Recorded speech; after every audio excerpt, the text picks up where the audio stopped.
Hello friends, welcome back to the my new video guys and my YouTube channel. Today when we are going to talk about guys Realme phone guys reset setting means guys you want to reset guys your phone guys, you want to erase all data guys, each and everything in your phone guys you want to delete. So man, how can you erase? Today I will show you, I will tell you in this video guys. So before starting video fan, first of all go and subscribe the channel guys, click the bell icon and like the video.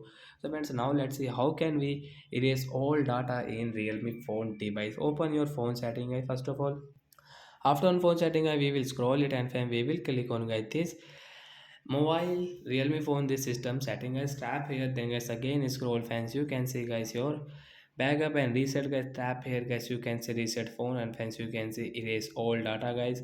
So fans you want to erase your all data, so fans you can erase from here guys. First of all guys, come back, wait here. Friends, now continue. So friends, you can see guys your erase all data. This will erase all data guys, each and everything in your phone guys you want to erase.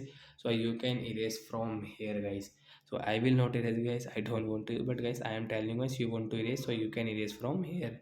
This will erase all data. Erase all data. Tap here to erase it. So that's it guys. Thanks for watching the video. I hope friends you have understood how to erase all data. So that's it guys. Bye bye.